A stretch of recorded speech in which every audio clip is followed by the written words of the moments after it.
Hi hello എല്ലാവർക്കും D designs by വിദ്യയിലേക്ക് സ്വാഗതം. ഞാൻ വിദ്യ. എല്ലാവരും സുഖമായിട്ട് സേഫായിട്ട് ഇരിക്കുന്നു എന്ന് വിശ്വസിക്കുന്നു. ഇന്ന് നമ്മൾ സ്റ്റിച്ചിങ്ങും അതിൻ്റെ കൂട്ടത്തിൽ ചെറിയൊരു ഡേ ഇൻ മൈ ലൈഫ് പോലെ ചെറുതായിട്ടൊന്ന് കാണിക്കാമെന്ന് വിചാരിച്ചു. അപ്പോൾ രാവിലെ തന്നെ എണീറ്റുടനെ കട്ടൻ ചായയ്ക്ക് വേണ്ടി വെച്ചിട്ടുണ്ട്. പഞ്ചസാര മാത്രമല്ല കേട്ടോ, തേയിലപ്പൊടി ഇട്ടിട്ടുണ്ട്. അത് ഇട്ടപ്പോഴത്തേക്ക് വീഡിയോ ആയില്ല. അപ്പോൾ അതാവുന്ന സമയത്ത് ബീട്രൂട്ട് ചെത്തി എന്ത് ചെയ്യാം, തോരത്തിനുള്ളതാക്കാമെന്ന് വിചാരിച്ചു. നന്ദൂസിനെ സ്കൂളിൽ വിട്ടതിന് ശേഷം ബാക്കി നമ്മുടെ സ്റ്റിച്ചിങ്ങിലേക്ക് തുടങ്ങാമെന്ന് വിചാരിച്ചു. ഞാൻ ഇങ്ങനെയാണ് കേട്ടോ, അതായത് വല്ല സ്റ്റിച്ചിങ്ങോ അങ്ങനെ വർക്കൊക്കെ ഉണ്ടെങ്കിൽ ആ ദിവസം നേരത്തെ ജോലിയെല്ലാം ആക്കും. അതായത് നന്ദൂസിനെ കൊണ്ട് വിട്ടിട്ട് വന്നുടനെ അടുത്ത് നമ്മൾ സ്റ്റിച്ചിങ്ങിലേക്ക് ഇരിക്കും. പിന്നീട് വേറെ ജോലിയൊന്നുമില്ലല്ലോ, പിന്നെ അവളെ 3:30 വിളിക്കാൻ പോകണം, ഇതിൻ്റെക്ക് ഫുഡ് കഴിക്കണം, അങ്ങനത്തെ കാര്യങ്ങളേ ഉള്ളൂ. ബാക്കി വീഡിയോസ് ഞാൻ എടുക്കാൻ വിട്ടുപോയി കേട്ടോ. സ്ഥിരമായിട്ട് ഇങ്ങനെ വ്ളോഗ് എടുക്കാത്തത് കൊണ്ട് എടുക്കുന്ന സമയം മറന്നു പോകും. അപ്പോൾ ഇന്ന് നിങ്ങൾക്ക് 3D എഫക്റ്റുള്ള ഒരു ഫ്ലവർ എങ്ങനെ ചെയ്യുന്നതെന്ന് നോക്കാം. അതാണ് നമ്മളിന്ന് പരിചയപ്പെടാൻ പോകുന്നത്. അപ്പോൾ അതിനായിട്ട് ഞാൻ ഇവിടെ നമ്മുടെ ഈ ഫ്ലവർ മേക്കിങ്ങിനൊക്കെ ഉപയോഗിക്കുന്ന കമ്പി ഉണ്ടല്ലോ, ഇതിൽ തന്നെ പല കളറിൽ കിട്ടും. ആ കമ്പി നമ്മുടെ സിൽവർ കിട്ടും, ഗോൾഡ് കിട്ടും, കോപ്പർ കിട്ടും, അങ്ങനെ പല കളറിൽ കിട്ടും. അപ്പോൾ എൻ്റെ ഇരിക്കുന്നത് ഗോൾഡാണ്. അപ്പം ഇതിലൊന്നും വലിയ കാര്യമില്ല, ഏതെടുത്താലും മതി. അപ്പം ഞാൻ ഇപ്പോൾ കട്ട് ബീഡ്സാണ് എടുത്തിട്ടുള്ളത്. കട്ട് ബീഡ്സ് അപ്പോഴത്തേക്ക് ഞാൻ ഒരു റെഡ് കളർ കട്ട് ബീഡ്സാണ് എടുത്തിട്ടുള്ളത്, കണ്ടോ. അപ്പോൾ ഇത് ഒരു 30 എണ്ണം ഞാൻ ഇതിലേക്ക് കോർത്ത് കൊടുക്കുന്നുണ്ട്. 30 കട്ട് ബീഡ്സ് കോർത്ത് കൊടുക്കുന്നുണ്ട്. ഈ എണ്ണം വേണം കേട്ടോ. അതായത് 30 നമ്മൾ ഇപ്പോൾ 5 ആണെങ്കിൽ 5, 10 ആണെങ്കിൽ 10, അതായത് ബാക്കി അതായത് ഒരെണ്ണം ചെയ്തിട്ട് ബാലൻസ് ചെയ്യുമ്പോൾ ഇതേ എണ്ണത്തിന് വേണം നമ്മൾ എന്ത് ചെയ്യാൻ, മുത്ത് കോർക്കാൻ വേണ്ടിയിട്ട്. അതിന് വേണ്ടിയിട്ടാണ് എണ്ണം വേണമെന്ന് പറയുന്നത്. അപ്പോൾ ഞാൻ ഇവിടെ ഒരു 30 കട്ട് ബീഡ്സ് കോർത്തെടുക്കുന്നുണ്ട്. ഇതിങ്ങനെ കോർത്തെടുത്തതിന് ശേഷം ഈ കാണുന്ന രീതിയിൽ നമ്മൾ എന്ത് ചെയ്യുന്നു, നമ്മൾ ട്വിസ്റ്റ് ചെയ്തെടുക്കുകയാണ് ചെയ്യുന്നത്, കണ്ടോ. ഇത് നമുക്കിത് ഏത് ഷേപ്പ് വേണമെങ്കിലും ആക്കാൻ പറ്റും.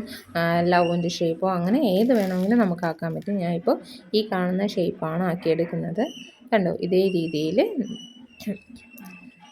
ഈ ബീഡ്സുകൾക്ക്, അതായത് കട്ട് ബീഡ്സുകൾക്ക് ഗ്യാപ്പ് വരാത്ത രീതിയിൽ എന്ത് ചെയ്യുക, ഇതുപോലെ ട്വിസ്റ്റ് ചെയ്തെടുക്കുക. ട്വിസ്റ്റ് ചെയ്തതിന് ശേഷം ബാലൻസ് ഈ കാണുന്ന നീളത്തിൽ നമ്മൾ ഇട്ട് കൊടുത്ത് കട്ട് ചെയ്തെടുക്കുകയാണ് ചെയ്യുന്നത്. അതുപോലെ ബാക്കിയെല്ലാം കോർത്തതിന് കാണാം. ശേഷം കണ്ടോ, ഇതുപോലെ നമ്മളെല്ലാ പെറ്റൽസും ആക്കിയെടുത്തിട്ടുണ്ട്, കണ്ടോ. ഇതുപോലെ ആക്കിയെടുത്തിട്ടുണ്ട്. ഇനി അടുത്ത് ചെയ്യാൻ പോകുന്നത്, നമുക്കൊരു ക്ലോത്ത് വേണം.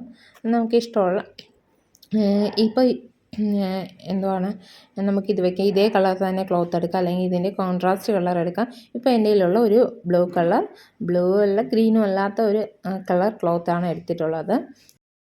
അതുപോലെ എല്ലാത്തിൻ്റെയും ഷേപ്പ് ഒരുപോലെ ആക്കിയെടുക്കണം, കണ്ടോ. ഇതുപോലെ ഒരുപോലെ ആണോ എന്ന് നോക്കി ഇതുപോലെ ആക്കിയെടുക്കണം.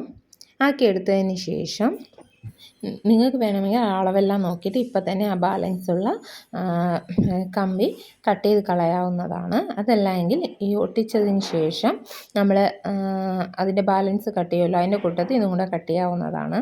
അപ്പം ഞാൻ ഇപ്പോൾ ഇവിടെ കട്ട് ചെയ്തിട്ടാണ് എടുക്കുന്നത്, കണ്ടോ. ഇതുപോലെ അതിൻ്റെ ഏറ്റവും തുമ്പ് ഭാഗം വെച്ചിട്ട് കട്ട് ചെയ്യുക.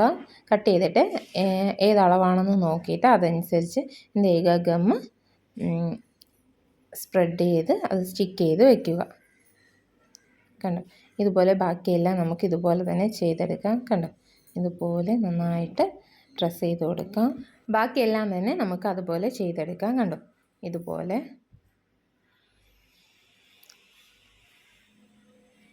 ഇത് സോൾഡറിങ് അയൺ, നിങ്ങൾക്ക് എല്ലാവർക്കും അറിയാമായിരിക്കും.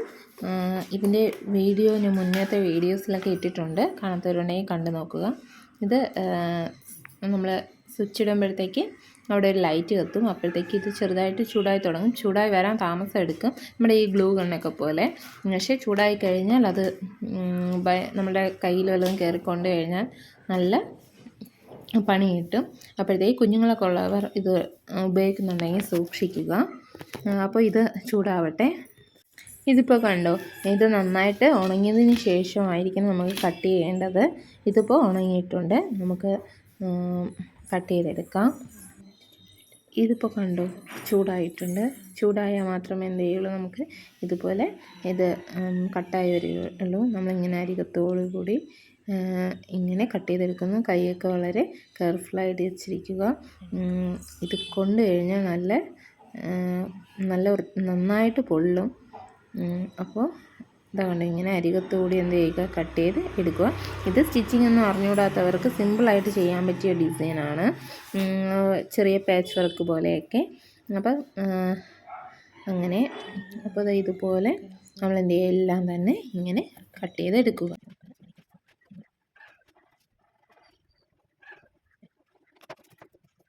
ശേഷം ബാലൻസ് വരുന്ന ക്ലോത്ത് ഇതിൽ ഇങ്ങനെ നമ്മളുടെ കയ്യിലെടുത്ത് വെച്ച് ജസ്റ്റ് ഒന്ന് ഇങ്ങനെ ചെയ്ത് കൊടുക്കുക. അപ്പോൾ അതങ്ങ് ഉരുകി പൊക്കോളും. കണ്ടോ, ഇതുപോലെ ആയി കിട്ടും.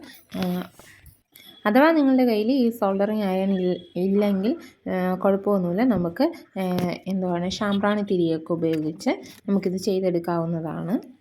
ഇതാണ്ട് ഇപ്പോൾ ഇതുപോലെ നമ്മൾ ചെയ്തെടുത്തിട്ടുണ്ട്. ഇനി നമുക്കിത് ഓർഡറിലൊന്ന് സ്റ്റിച്ച് ചെയ്ത് കൊടുക്കാവുന്നതാണ്. ഓരോ സ്റ്റിച്ച് ചെയ്താണ് ഞാൻ ഇവിടെ കൊടുക്കുന്നത്. നിങ്ങൾക്ക് വേണമെങ്കിൽ കൂടുതൽ സ്റ്റിച്ചുകൾ കൊടുക്കാവുന്നതാണ്. ഓരോ സ്റ്റിച്ച് കൊടുത്താലും അത് നന്നായിട്ട് ടൈറ്റാക്കി തന്നെ ത്രെഡ് പിടിച്ചിരിക്കുക, ഇല്ലെങ്കിൽ ഇതിലെ പെറ്റൽസ് ലൂസാകും. അപ്പോൾ കാണാൻ ഒരു ഭംഗിയാണില്ല. അപ്പോൾ ഇതുപോലെ അറേഞ്ച് ചെയ്ത് സ്റ്റിച്ച് ചെയ്ത് കൊടുക്കുക. കാരണം ഇതുപോലെ അറേഞ്ച് ചെയ്ത് സ്റ്റിച്ച് ചെയ്ത് കൊടുക്കുക.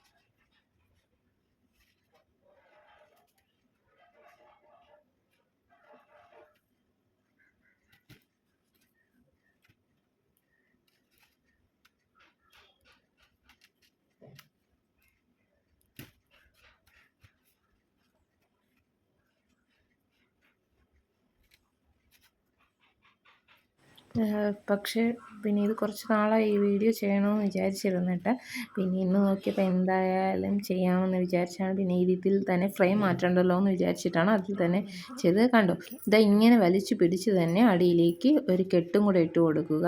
എങ്കിലേ എല്ലാ പെറ്റൽസും നന്നായി ടൈറ്റായി ഇരിക്കുകയുള്ളൂ. അത് കഴിഞ്ഞ് നമ്മുടെ ആവശ്യാനുസരണം അതിങ്ങനെ ഷേപ്പാക്കിയൊക്കെ വെച്ച് കൊടുക്കാവുന്നതാണ്. അതിങ്ങനെ ഉയർത്തി വയ്ക്കുമ്പോഴത്തേക്ക് ഒരു 3D എഫക്റ്റ് അതിന് കിട്ടും. കണ്ടോ, ഞാനിത് മുമ്പെപ്പോഴും വാങ്ങിയ സീക്വൻസാണ്. കണ്ടപ്പോൾ ഇഷ്ടം തോന്നി അങ്ങനെ വാങ്ങിച്ചതാണ്. അപ്പോൾ ഇത് ഞാൻ ഇപ്പോൾ സ്റ്റിക്ക് ചെയ്താണ് വെക്കുന്നത്. നിങ്ങൾക്ക് വേണമെങ്കിൽ സ്റ്റിച്ച് ചെയ്ത് വയ്ക്കാവുന്നതാണ്. കണ്ടോ, അതിൻ്റെ സെൻറ്ററിലായിട്ട് അല്ലെങ്കിൽ വേറെ വല്ല കല്ലോ അങ്ങനെ എന്തെങ്കിലും കൊടുക്കുക, അല്ലെങ്കിൽ ബീഡ്സ് വെച്ച് റൗണ്ടിന് ചുറ്റിനും വീണ്ടും ഒരു റൗണ്ട് അങ്ങനെയൊക്കെ കൊടുക്കാവുന്നത്. ഇതിപ്പോൾ ഞാൻ ഇവിടെ എന്ത് ചെയ്തു, സ്റ്റിക്ക് ചെയ്ത് വെച്ചു. അതിൻ്റെ പുറത്ത് വീണ്ടും കുറച്ച് ഗമ്മ് സ്പ്രെഡ് ചെയ്ത് ഒരു ബ്ലൂ കളർ കണ്ടോ, ബ്ലൂ കളർ ഒരു സ്റ്റോണ് കണ്ടോ ഇതുപോലെ കൊടുത്തിട്ടുണ്ട്. അപ്പോൾ ഇത്രയേ ഉള്ളൂ വർക്കെന്ന് പറയുന്നത്. ഇത് നമ്മുടെ ബ്ലൗസിലോ അല്ലെങ്കിൽ ഇത് പിന്നിലൊക്കെ സെറ്റ് ചെയ്ത് വെച്ചിട്ട് നമ്മുടെ ഈ സാരിയുടെ ഈ ഷോൾഡറിൻ്റെ ഭാഗത്തൊക്കെ പിൻ ചെയ്ത് വെച്ചാൽ നല്ല ഭംഗിയായിരിക്കും കാണാൻ. കണ്ടോ, അഥവാ ബ്ലൗസിലാണ് വെക്കുന്നതെങ്കിൽ ഇതുപോലെ ഈ സീക്വൻസ് ഇങ്ങനെ അവിടെ ആയിട്ട് വെക്കുകയോ അല്ലെങ്കിൽ കുറച്ച് ഒരു കൂട്ടമായിട്ട് സീക്വൻസ് വെക്കുകയോ ചെയ്യാം. അപ്പോൾ ഇതെല്ലാം തന്നെ നമ്മുടെ ഇഷ്ടത്തിനും ക്രിയേറ്റിവിറ്റിക്കും അനുസരിച്ച് ചെയ്തെടുക്കാവുന്നതാണ്. അപ്പോൾ ഇന്നത്തെ ഈ വീഡിയോ കുറച്ച് പേർക്ക് ഇങ്ങനെ ഇഷ്ടപ്പെട്ടെന്ന് വിചാരിക്കുന്നു. ഇഷ്ടപ്പെട്ട ലൈക്ക് ചെയ്യാനും ഷെയർ ചെയ്യാനും കമൻറ്റ് ചെയ്യാനും മറക്കരുത്. അടുത്തൊരു വീഡിയോ കാണുന്നവരെ ബൈ.